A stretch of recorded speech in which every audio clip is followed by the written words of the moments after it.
Introduction to polar coordinates. Before we get into polar coordinates, let's remember rectangular coordinates, which is what we usually use to graph points and equations. So if I have some point P, then I can often think about its rectangular coordinates as being just the point or ordered pair x comma y. And that gives me a unique position in the plane, meaning it's only corresponding to that point P. And it also gives me, I kind of think of it as some instructions. So start at the origin and then go over x and then up y. And we know that the sign x and y can tell us to go left or right, up or down. Now, is there another way to kind of give either think of it as a position of P or instructions to get to P using a different type of coordinates? So yes, there is. Imagine that P is on the terminal side of some angle theta drawn in standard position. Okay. And so I can see that P is on the terminal side, and I can denote that the distance from the origin to the point P along that ray is r units. So I'll call that length there r. So the length from the origin to P is called r. And so now I have what we can think of as polar coordinates. And the polar coordinates are going to be the ordered pair r comma theta.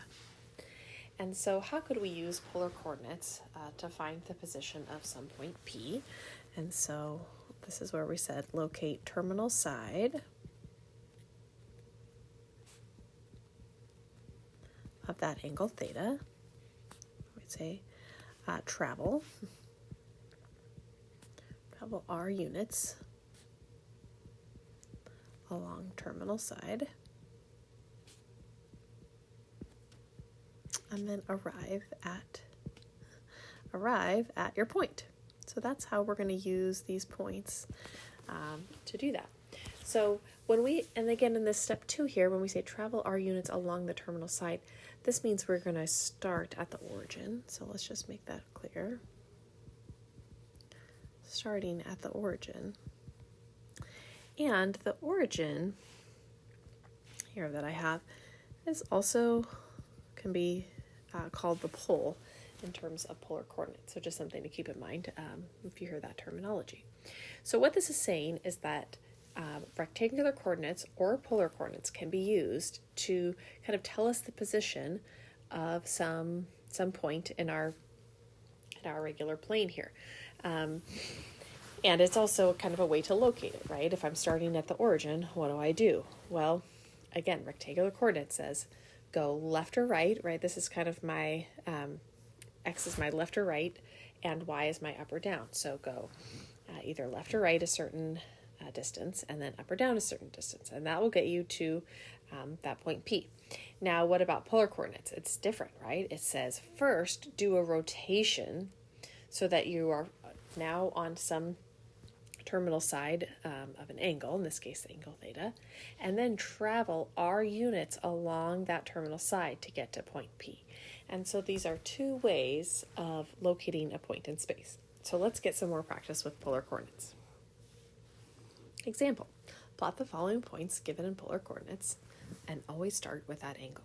So part A says, plot this point 4, 2 pi over 3. And we have this blank polar grid, which is going to be really helpful in graphing. So let's see what a polar grid is. Well, first I see that it has these angles marked that I'm kind of used to seeing on the unit circle, which is going to help us. And then I also see that it has these kind of concentric circles here. What does that mean? Well, let's look at this first one here. The first one goes around the origin, and every point on that circle is 1 unit away from the origin. And then when I look at the second circle out here, now in this one, every point is 2 units away from the origin. So this is going to help us know how far we're traveling along these terminal sides of the angles. All right, so let's look at this point. Theta, which we always start with the second one, which is kind of funny. Theta is 2 pi over 3, and then r is 4. So 2 pi over 3, I'm going to find the terminal side there. So terminal side, so it just goes right through 2 pi over 3. This one is marked for us. And then r equals 4 means start at the origin. Don't want to forget that part. And then go 4 units. So distance of 4. 1, 2, 3, 4.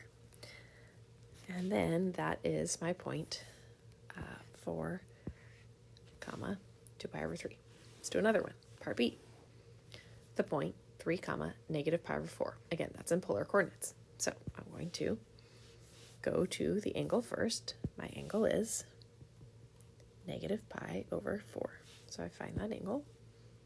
I know that that's down here in quadrant 4, so I'm just marking the terminal side. And then since r is 3, it just says go 3 units starting from the origin. Don't want to forget that. Starting from the origin, go 3 units. 1, 2, 3. There's my point. So 3, comma, negative pi over 4 is that point. Part C, negative 4, comma, 7 pi over 6. So my angle is 7 pi over 6. But now I have the r value, which is negative. We haven't seen that yet. So I'll show you what to do. So first, I'm going to start with the angle as I did before, which is 7 pi over 6. So just go find that terminal side and draw it in.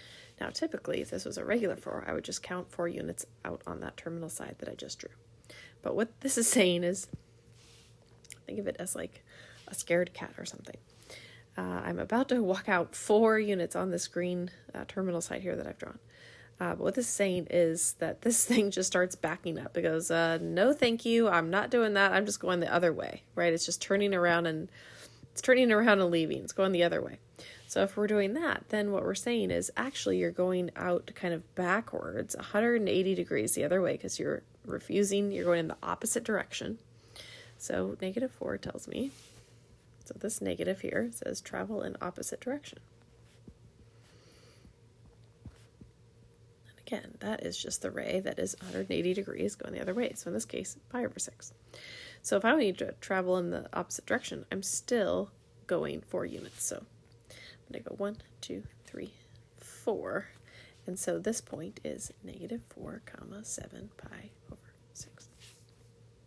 So when you have a negative r value, you're still going to plot the angle as usual. Even though you know you're not going to walk out on it, you could still plot it.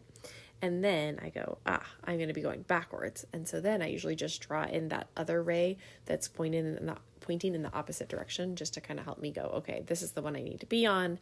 And I'm going to walk out 4 units and then plot the point.